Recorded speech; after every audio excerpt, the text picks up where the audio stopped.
All right. Good. Okay, so ladies, it's nice to speak with you this afternoon about the big questions of life. So the first question I'd like to ask is, how did the universe originate in the beginning? Oof. I want to say the Big Bang. That's all I know about the universe. I have to agree. Yeah, probably that as well. Like, yeah, the Big Bang, then like evolution and stuff. Okay, so Big Bang. So, yeah, I mean, where did the material come from? From which the Big Bang happens? I believe it was a planet collision in which like different bits of space just kind of congealed together to make Earth, and they're just like perfect conditions and stuff. But where did the planets, assuming you're right, where did those planets come from? Go, I have no idea. Yeah, I feel like we're not real. I mean, I she's think a we're not science major. supposed to know. Yeah. I don't think we as human beings are supposed to know. I think we're supposed to not know, so we get humbled and we don't think we're geniuses because we're not.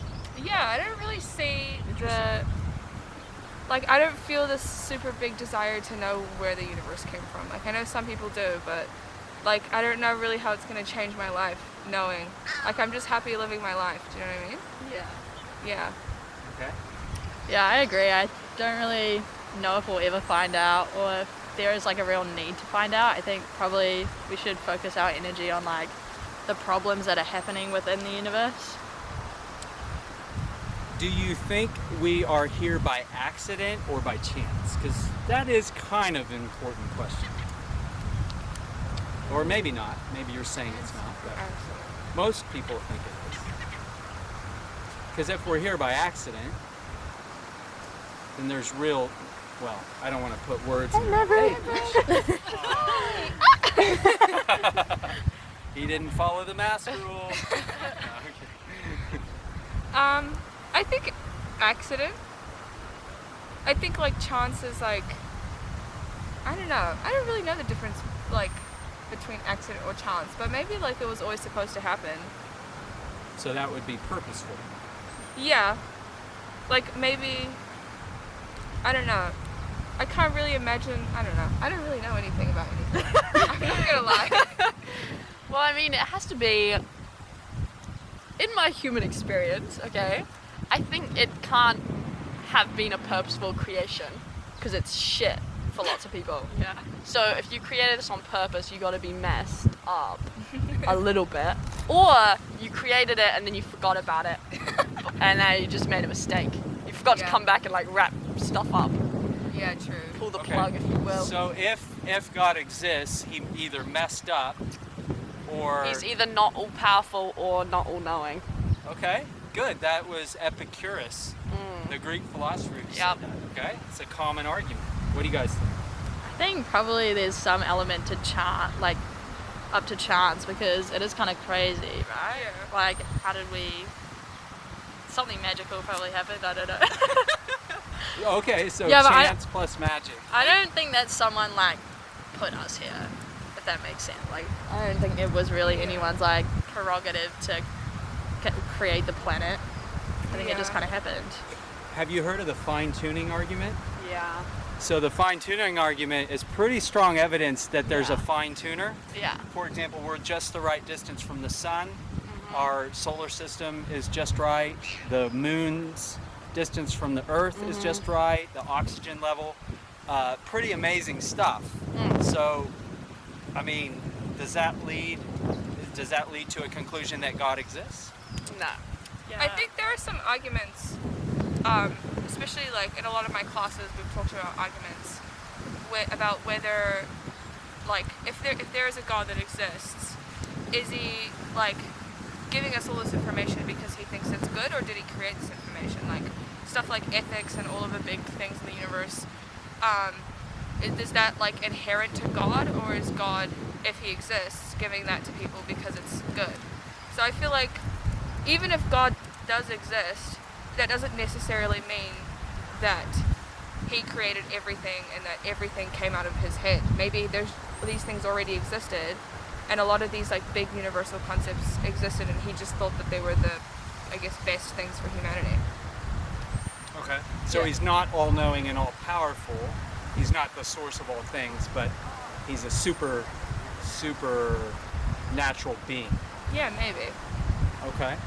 Have you heard of the cosmological argument for the existence of God? This says that everything that begins to exist must have a cause. The universe began to exist, therefore the universe has a cause. And the cause of the universe must be spaceless, timeless, immaterial, and very powerful. So that's another common argument for the existence of God. Does that lead to the same conclusion as the fine-tuning argument? I mean, universal causation is believed by scientists to justify stuff like evolution. So I think it's I would say you can believe in the fine-tuning of the universe and also say that has a lot to do with universal causation, because we exist as a planet that has life because of our relationship with the sun.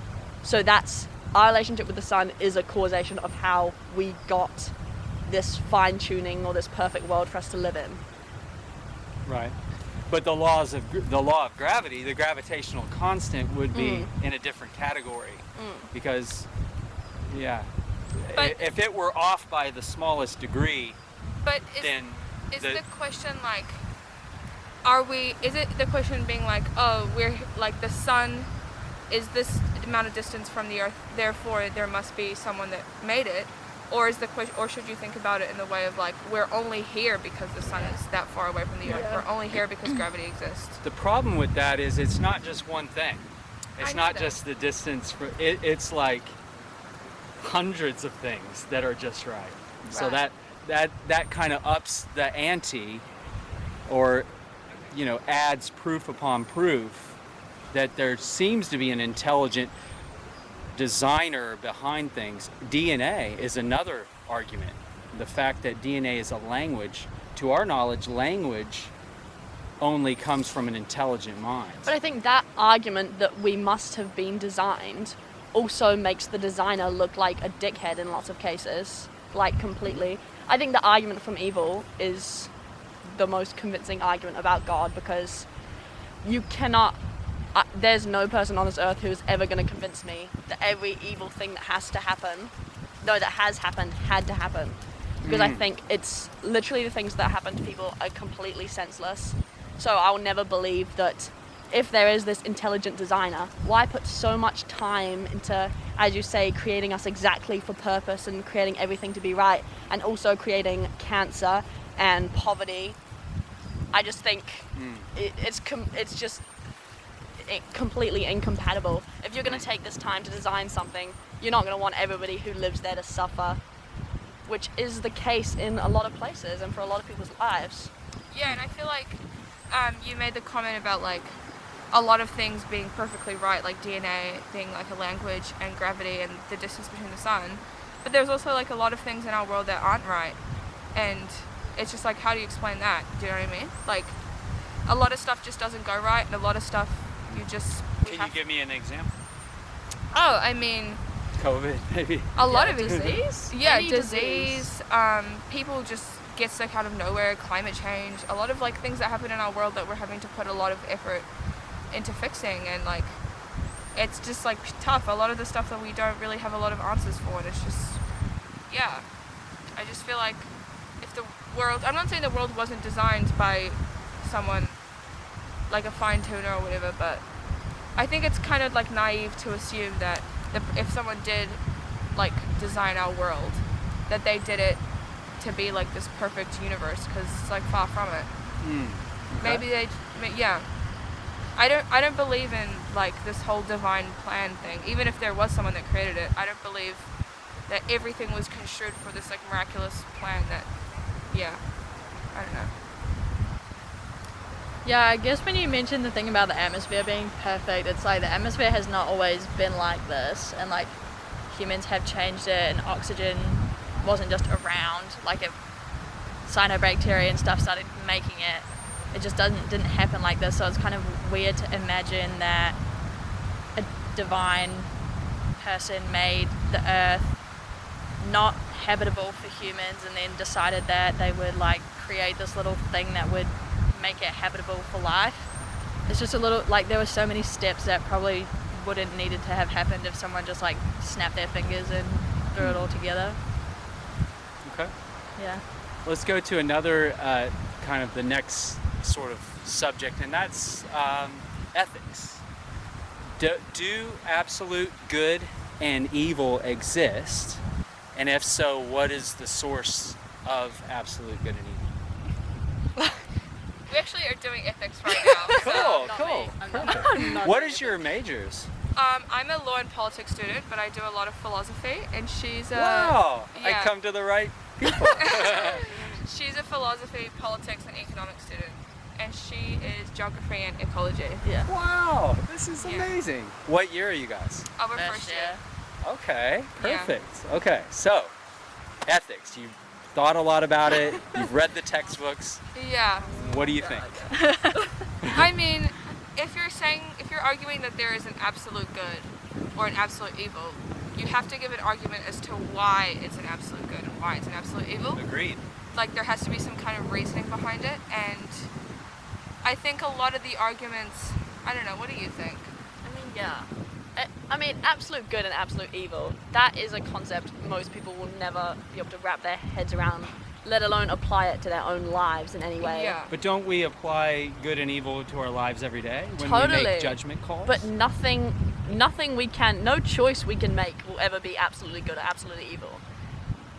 Yeah, Like, because choices are complicated, and ethical theories are only meaningful if they're applicable in decision making. Exactly. And there are so many decisions you make which have disadvantages and advantages. That's pretty much every choice. Yeah, and the problem with making, like, I guess generalizations about what is good and what is evil is because at some point you're going to be faced with a situation where it actually might not be the case that that thing is necessarily evil, and it kind of like dismantles your argument because there are like trillions of different possibilities of situations that could arise. So the problem with saying that something is flat out evil is that you're saying that there is no circumstance ever in which anything could happen that would make this okay. So even things that most people accept to be morally unjustified, like murder, there are situations in society where we accept that. And even religious people and non-religious people see it as stuff that sometimes is permissible, like, I don't know, war, self-defense.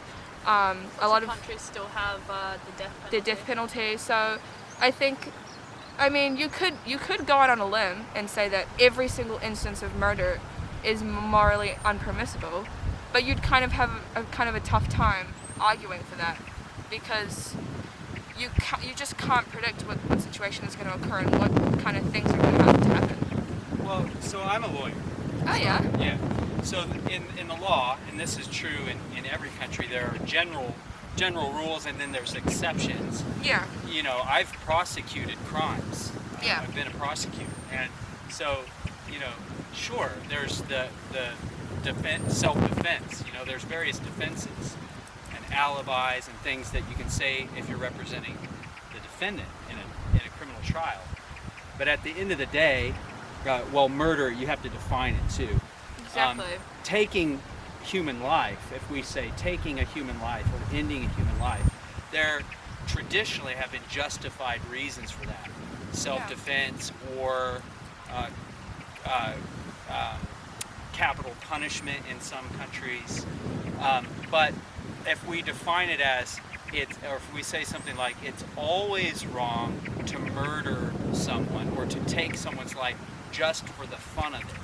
Okay, if we add the words just for the fun of it, it's always wrong to abuse a child under the age of 5 just for the fun of it. Well, Can't we say that there is absolute right and wrong? that's the thing about ethics is so much of what you view as right or wrong depends on scale and the scale of your argument.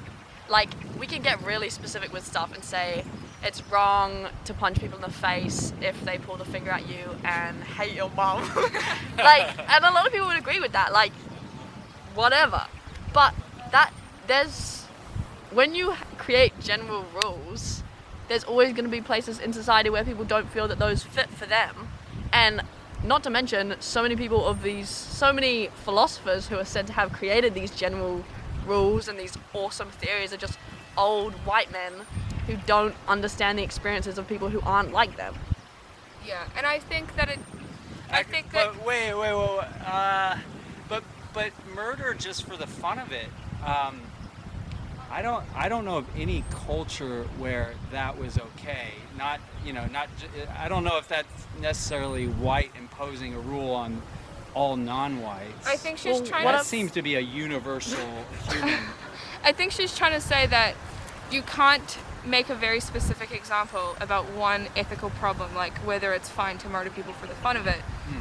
Well, yeah, I mean, I would agree personally, based on my morals, that that's morally impermissible in every situation. But that doesn't follow that there's necessarily everything. There's absolute like good things and absolute evil things. Like you can't make a really narrow ethical dilemma and then say therefore that is proof that everything is right. Like there are things that are inherently right and wrong, because there are some things that are way more complicated than whether murder is okay to kill people for fun. And definitions, like you said, like matter, and that's like a lot of ethics is just talking about definitions and how certain ethical dilemmas come in, like whether they fall into the definition of that. So yeah, I mean, it's easy to make up an example that people don't agree with and nobody follows by, but ethics is important because almost every choice we make will be disagreed with by some people, and it's about finding the best thing you can think of doing, and that's why ethics is important. It's not about justifying or finding things permissible that are, definitely wrong or definitely right, because ethics is a subject of interest because we can't find that in everyday life and in human experience. When we go about our daily lives, I can't walk into a building and take any action and think that was exactly the right thing to do, because that's not how we exist as humans. We don't know anything. So But as we come together in common intercourse, we don't live on an island, we live in a society. So there's rules, the campus has rules. When you walk into a classroom, you can't just start speaking, disrupting class, speaking over the professor, the lecturer. I mean, there's written rules, there's unwritten rules for the functioning of coming together and accomplishing something. So but I guess, and I'm a parent. I mean, parents always give their children rules. I'm sure your parents did that all the time. They teach you what they believe is right from wrong. This is how we act in X situation, and if you don't do that, they're going to tell you about it. They're going to correct you. So it would seem to me that ethics, as a general principle, is very much, there's certain fundamentals of ethics that are universal regardless of what civilization, culture, race, ethnicity. I mean, some things. I think the parent example was kind of, I don't know, it's because what you teach your children is going to be way different. Even specific examples probably to what my parents taught me to do was like right and wrong. Like parents teach their kids different stuff all the time on similar matters with different political opinions and whatnot. So how can one parent be absolutely right if another parent is teaching their kid what they think is absolutely right and they both are wrong? I guess you can focus on the differences, but to me, lying, stealing, there's some basics that I think every parent that's the thing about But could you say that there's no stealing is there are absolutely always wrong? going to be situations Yeah. in which stealing add and the lying words is for right. the fun of it. So that's the situation. Yeah. Okay, so you would teach your kids, do not steal, do not lie, do not murder.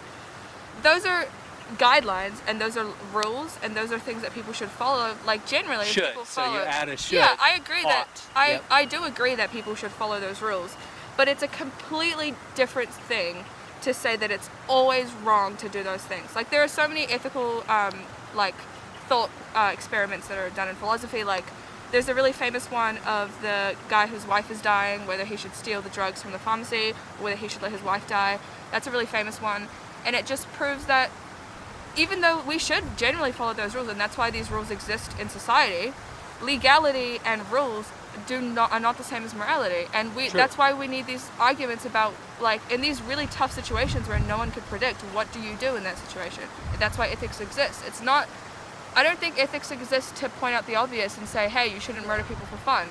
Ethics exists to come to terms and to reason through and to think about these really tough ethical dilemmas that not the average person isn't going to be able to answer in like this 30 seconds, you know what I mean? Yeah. Cool. Yeah. I think we're close. I would caution us all against letting the exception swallow up the general principle that it's wrong to murder people just for fun. The Holocaust was wrong. You know, the international community put the SS, leaders at Nuremberg on trial and said these were crimes against humanity. Whether the Führer told you to do it or not, and whether you in your own head thought it was justified, doesn't matter, because we're held to a standard above civilization. And that's really where I'm getting at. Yeah. Is there that something beyond the Taliban, beyond New Zealand, beyond America, beyond every country, there a standard of right and wrong that we ought to abide by? Whether we do so or not is another situation, but is there an ought that applies to all humanity? I even think that, like, the idea of right and wrong can kind of be, like, viewed from an ethnocentric, like, point of view where your culture is absolutely right and someone else's culture is absolutely wrong, which is false. So I think, I don't think that you can determine something to be absolutely right, which I think is kind of what we've been arguing. I think it's not meaningful to have. I mean, I totally understand what you're saying, but it's not meaningful to have these incredibly broad, very general, sweeping rules that just, oh, well, it's bad to lie. Everybody live your lives now. I've given you all the guidance you need. Because the human experience has nothing to do with general rules. It has to do with the everyday and complicated situations. You're completely right about your the general what we ought and ought not to do. But I think what we're trying to say is that life is way too complicated to always follow by these rules and say, there's never going to be a situation. Oh, I agree. Yeah. Because, I mean, you're right. These are exceptions and they're kind of rare, but they still matter and they still happen. And if we want to be comfortable in knowing that we know how we're going to deal with these exceptions when they arise, then we have to be comfortable in knowing, well, sometimes these rules might need to be broken, and we might have explanations for that, and we have reasoning behind that. And it would be kind of problematic for society if we just decided that we had one set of rules and everything had to go by them, I think. Yeah. That leads to the next question is, what's the bottom fundamental kind of issues or problems in our world today, and what do we do about them? Climate change. Agreed. We become communists and then we eat rich people. Okay. So capitalism I think and global or climate change. Yeah, climate change is change just is going to end us all. So we can Yeah. argue about anything we want, but if you don't have any of the climate you need to sustain your civilization, you can talk yourself around in circles for 100 years, you're just going to die. Yeah, I think like distribution of wealth is also a big one. I think like the fact that I think the last time I checked it was 26 people own the same amount of money as the bottom 3.5 billion people in the world. That I think is the root of climate change, for one. I think it's the root of a lot of problems in our world. A lot of them.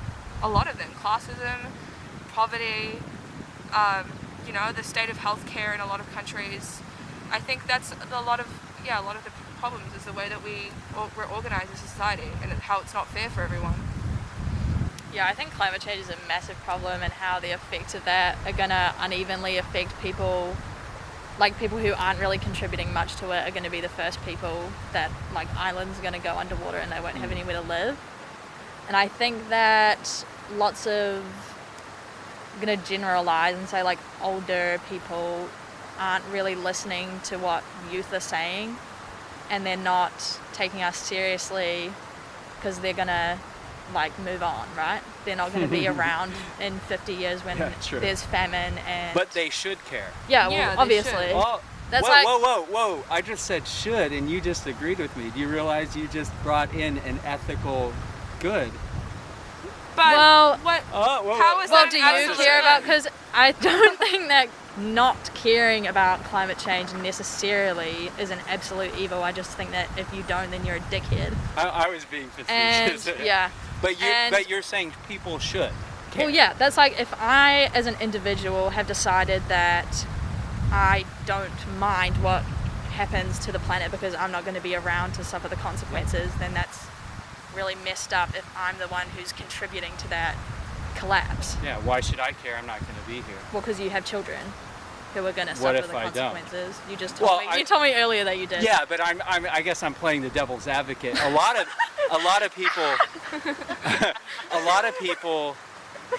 lot of people would say, from a Darwinian viewpoint, Survival of the fittest. yeah, I don't really care. I just care about my own survival, or maybe my But- own limited number. Why should I care about everyone? There's no I mean, evolutionary I reason think to do human so. beings to have basic empathy. I don't even want to start with that because, like, Empathy, yeah. I mean, if someone genuinely has no empathy for anybody around them, are you ever gonna get them to see anything from your point of view? No. Yeah, it's also just like That. So should people have empathy? Should people have empathy? Now be careful, because I said should. I think empathy is an okay. innate Anytime you part say of should human or ought. nature. just because someone is saying they should do something, doesn't mean that there aren't like when we were talking about absolute goods. That doesn't mean that we're never going to say someone should do something. I do that every day. I tell people what to do all the time. I just mean that, like, when we were talking about absolute goods, there's going to be a time where, even though I've said to Lorna all the time, hey, you shouldn't, I don't know, text that person. There might be a situation one time where I might say, hey, you actually probably should reach out to them. So I don't think that, like, every time we say that people should do something, that we're, I guess, saying that there are absolute truths. I think empathy is part of human nature. And if people are born without any sense of empathy and it's not something that is within their personality at all, I think it's not a matter of if they should care about people, because people who don't care about people often don't have the ability, because I think it's natural to just Also, care about other people. Lack of empathy has... You think it is natural to care about Yeah. other people? Yeah. Lack of empathy is usually, like, considered pretty antisocial behavior, right? Mm-hmm. Like, and it's considered, like, if you show no empathy to people, usually you're considered, you have some kind of, like, mental illness or some kind of, like, change in brain chemistry in your brain. So I think even from a chemical point of view, people are considered to empathy as a natural chemical response that humans have. So I think if you don't, I think that makes you an outlier more than just the general population. Yeah. I also think that humans are such social creatures that if you only did care about yourself and you let everybody else on the whole planet die, you would be incredibly lonely. You had nothing to, like, live for. So survival of the fittest is also about carrying on a population. So if you are just concerned about Not yourself, just individual. then your population isn't going to be consistent and your species will die, essentially. So, yeah. And I also think that humans care for random people that we've never met before. Like, if I saw someone getting beaten up Yeah. on the side of the street, I would probably try and do something about it. Yeah, When you so see why a would when you not see a child care with about- cancer in Africa, your heart goes out to him or her Yeah.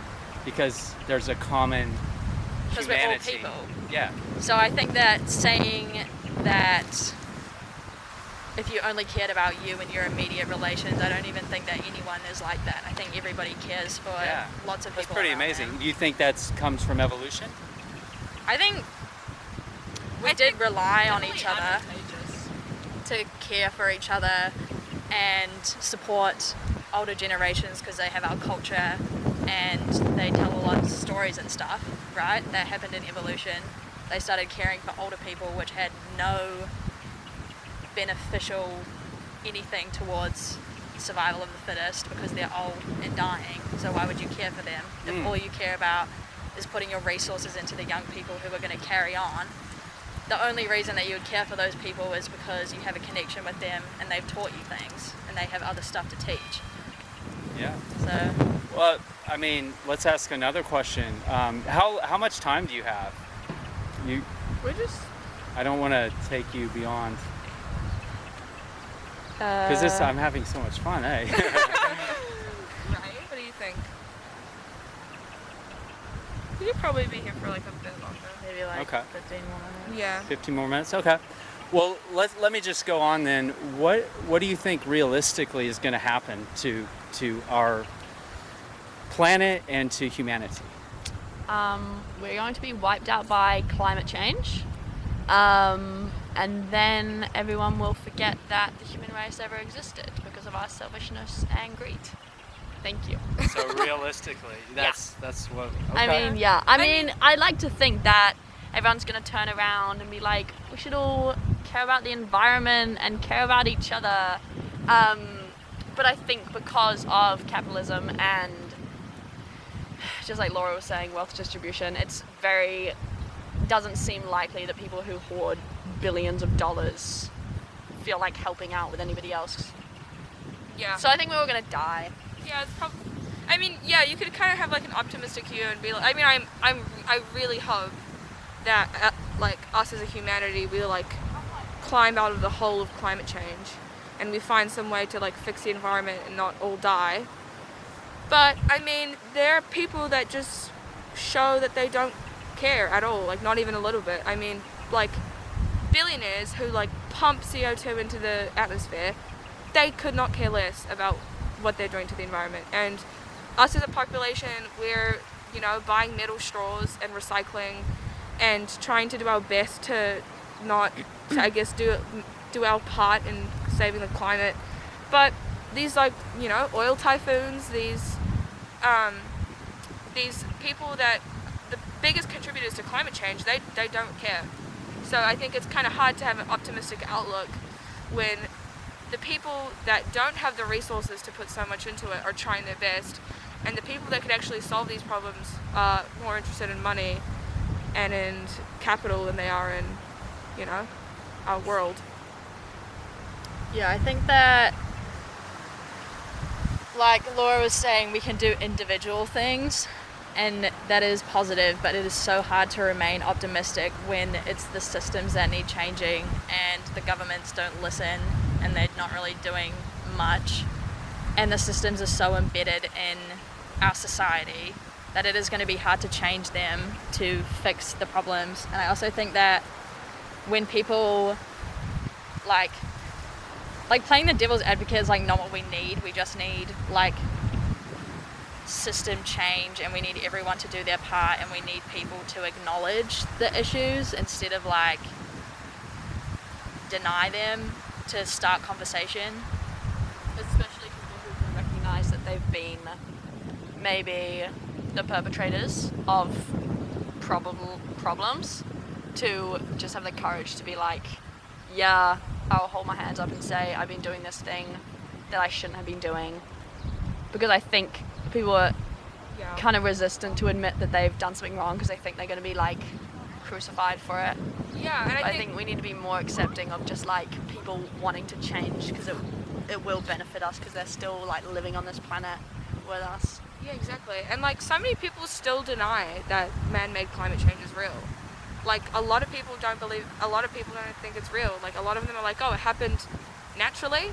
I don't know how, but a lot of people think that. And how do you even argue with someone that doesn't even believe that they could have done anything to contribute to climate change? How do you reason with that? It's just kind of difficult. I agree with Warner that it comes from a position of not wanting to be held accountable for the things that you put into the world, because I think climate change was one of the big things that everyone in society, everyone in humanity, regardless of who you were, kind of contributed to climate change in some way, whether it was a really small amount or a large amount. Everyone is partially responsible, and I think that doesn't really, a lot of people can't cope with that, with like accepting accountability for the fact that they did something and now they have the opportunity to fix it, but instead of doing that, they just want to deny that it was ever real, which I think is kind of dumb. What will happen to us after this life? Oh God.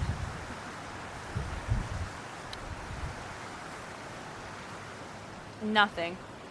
I If I am to pass away and then I find out that someone's been pulling the strings on this the whole time, I'm gonna be pissed off. To be honest, I'm gonna have harsh words with that person. I think, yeah, I mean, I have no reason other to believe than nothing happens and this life is our one chance. It'd be kind of bizarre if something like an afterlife. I mean, I think it'd be cool. I don't know if it would be cool actually. I think anything could happen, and I don't want to believe in an afterlife because I think the thought of not knowing is more terrifying than the idea that once I die it's it. Like, that makes me a lot more comfortable than thinking, I mean, the afterlife could be like the picture, I guess the Christian perception of the afterlife, that it's like heaven and there's no sin and everything's perfect. But you could also, for all we know, we could have an afterlife where everything's really terrible and it's worse than how we live now, and like there's no way of knowing. So I just think I'd rather just, you know, exist in the dark and just blackness than have to cope with the idea of not knowing what's gonna happen to me after. I'd rather like not take that chance. I think that we will never ever know because the only people who know are dead.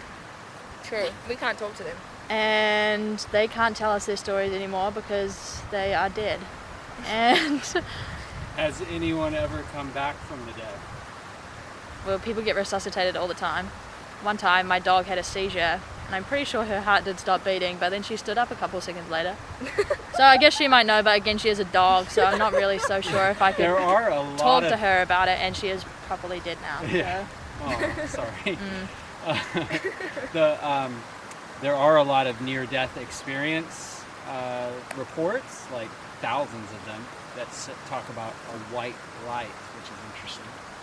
Yeah, I guess I mean, I feel maybe like the also, sun if comes you up and believe- swallows you whole, maybe.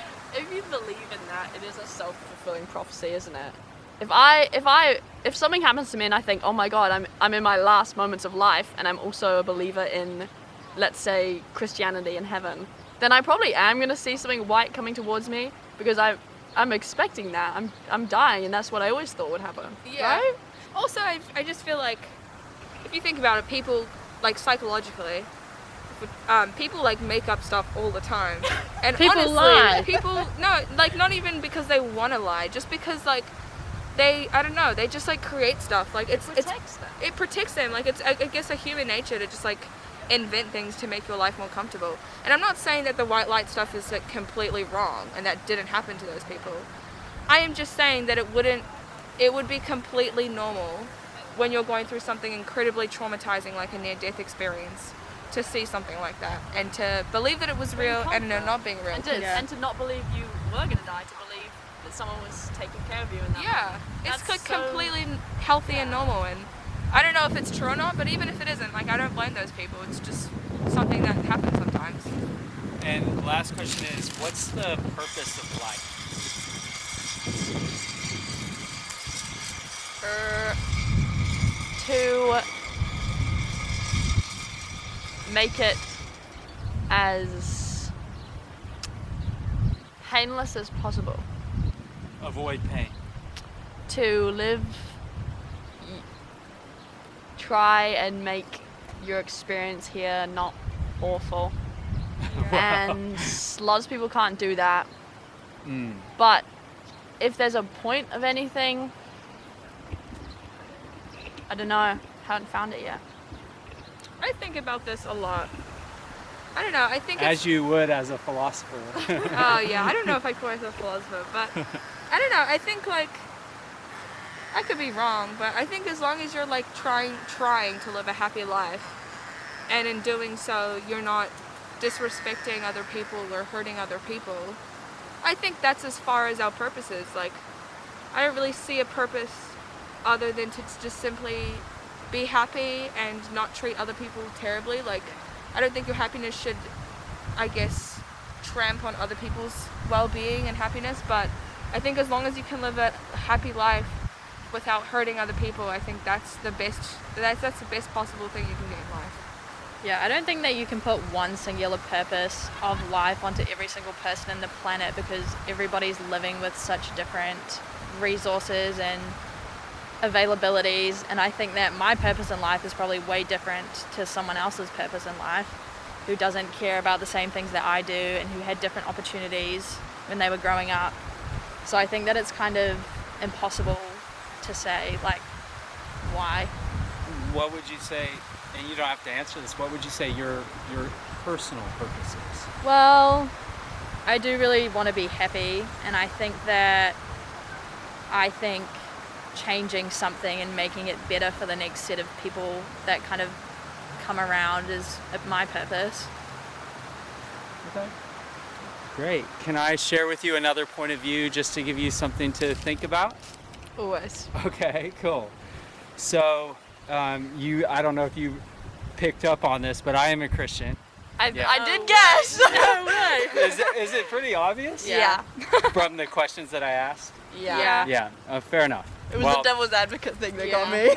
devil's advocate. Why? Do only Yeah. Christians say devil's advocate? I thought it was a common. Anyways, so I think that the Christian worldview, every worldview tries to answer these basic questions. So we're all in the same boat in the sense that we're trying to figure things out.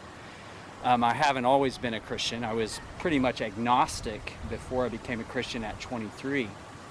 And but I think, having been a Christian for 20 years now, I just think that it gives the most satisfying answers that are possible on these questions in a kind of comprehensive way that isn't contradictory and that makes sense kind of at the deepest level. So that's what I want to quickly share, because I know you got to go.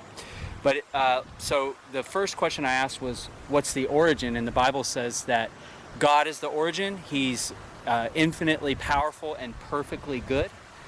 And that when he created the universe, he created it to be very good. On the seventh day, it says, he said it was very good, and he rested. Well, after 6 days, he, and whether you take those as literal days or ages, regardless of that, he pronounced it very good. So that's different, as you suggested, than what we see today. So what happened? And that brings us to stage 2, which is the fall of humanity. So the Bible teaches that although God created us perfectly good and innocent in the beginning, there was a part of us that rebelled against him, especially the first man and first woman, who are grandpa and grandma. And so we're all actually one human family. And that if we go back far enough, we get to Adam and Eve. And because they chose to rebel, there was a consequence of sin and death that came into the world. So in other words, the world as we experience it now isn't like the original creation. So why did they sin? Yeah, Yeah. why would he create Free- two people that wouldn't Yeah. follow his rules? Yeah. If he was absolutely good, then why didn't they just be like, oh yeah, sure, And if they I were living in guess. a perfect world, why would they do it? Yeah, good question. Basically, it's a 2-word answer: free will. So because we're not robots, because we're not machines, we're moral individuals with personal responsibility. God had to give us a leash. He had to give us a legitimate option. Otherwise, we would be puppets on a string. He didn't want puppets on a string. He wanted human beings that he could relate with, that He he could wanted have genocide. a relationship.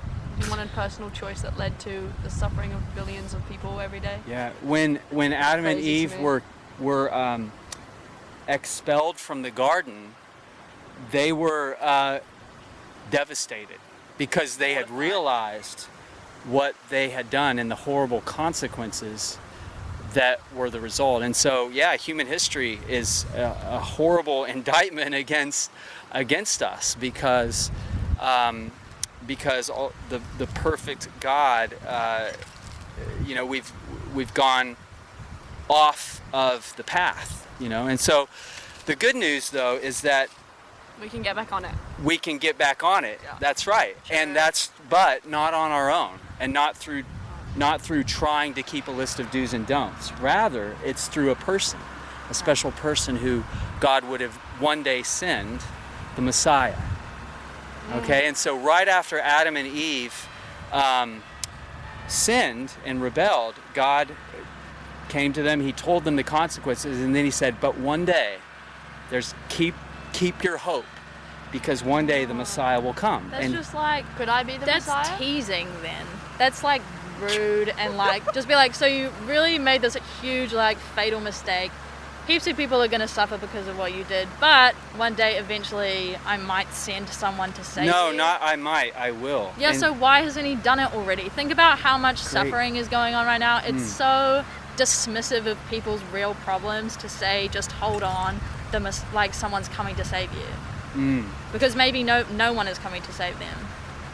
Well, the good news is that, through the Old Testament, the first half of the Bible, we're given hints and predictions and foreshadowings of who this person will be. Who is it? Where?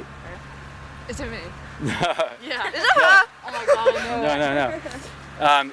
Could it be a girl? He came 2,000 years ago. So Can you guess who that is? Yeah.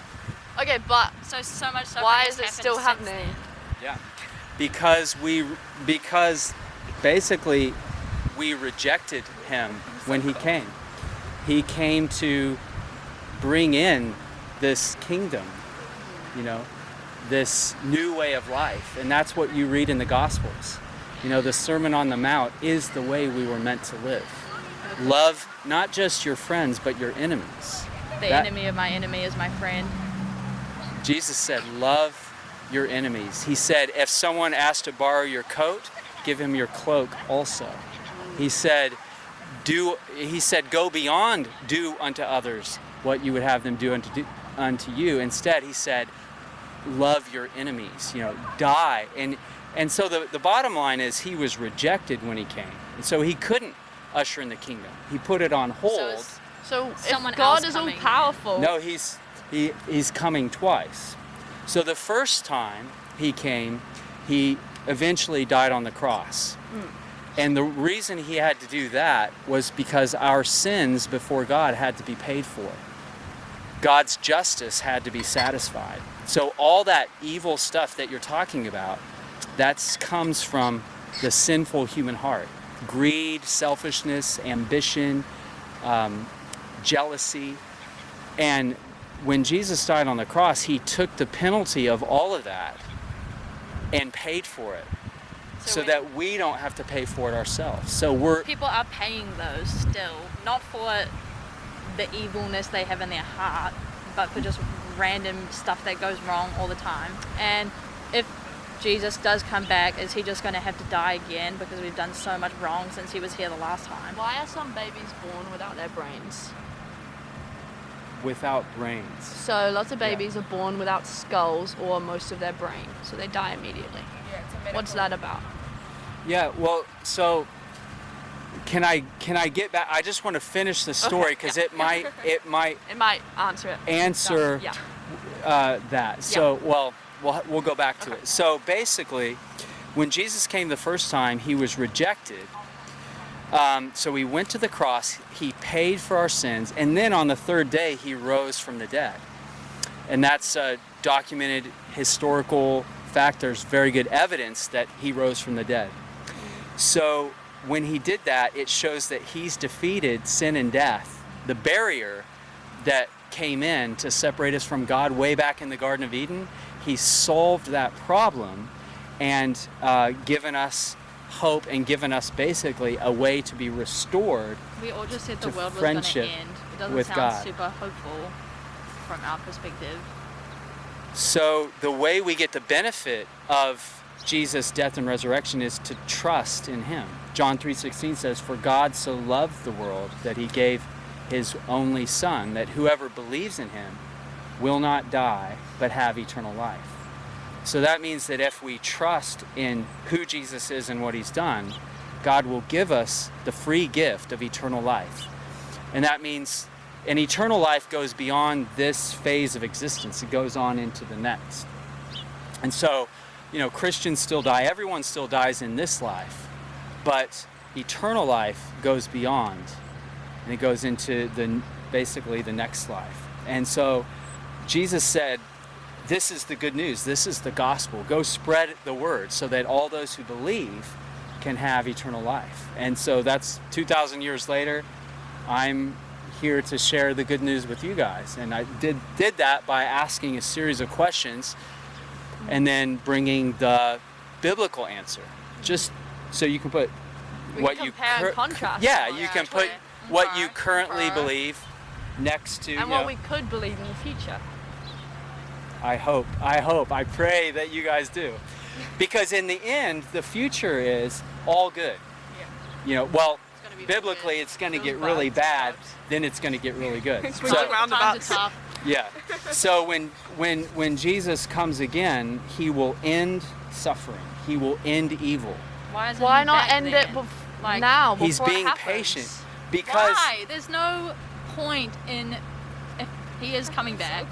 There is no point in the Him suffering waiting. that's happening now. Why isn't he here to teach us a lesson? It just seems very, very strange. have you trusted in Jesus yourself? Never. I don't So- trust very easily. So maybe he's giving you the chance. So it's my trust in fault him. that I'm not trusting in Jesus, that You- heaps of people die every day because he's not coming. It's because not I your don't fault have that faith. heaps of people are die every day, but it is your responsibility to decide whether to believe in the Messiah or not. And so judgment in Christianity is not how many good works have you done, how many times have you prayed, how many times you went to church. That's not what you're going to be judged on. You're going to be judged on whether you believed in God's Messiah, whether you took his free gift. So if Because it's absolutely free. You do nothing. You just simply accept it by faith. if everybody believes in God, Now everyone won't, but because but if majority of those people who do. Mhm. will there still be suffering? yeah, because yeah, in this life, but not in the next. So in this life, this phase is going to be. What if I go to hell? Isn't that quite a lot of suffering? It is. Yeah, So it is. there might be suffering in the next. It'll Life. yeah, biblically Yeah. Oh my gosh. yeah. We have to go. Okay, so it ends. Yeah, so the end of it all is that there's, the King is coming, Right. and the kingdom is coming. Maybe tomorrow. It could. Yeah, we Maybe don't this know. afternoon. It could. Wait, Well, does I it think we're happen? running late for it. Do you wake up in the morning and it's that day, or will it happen at a random point in the day?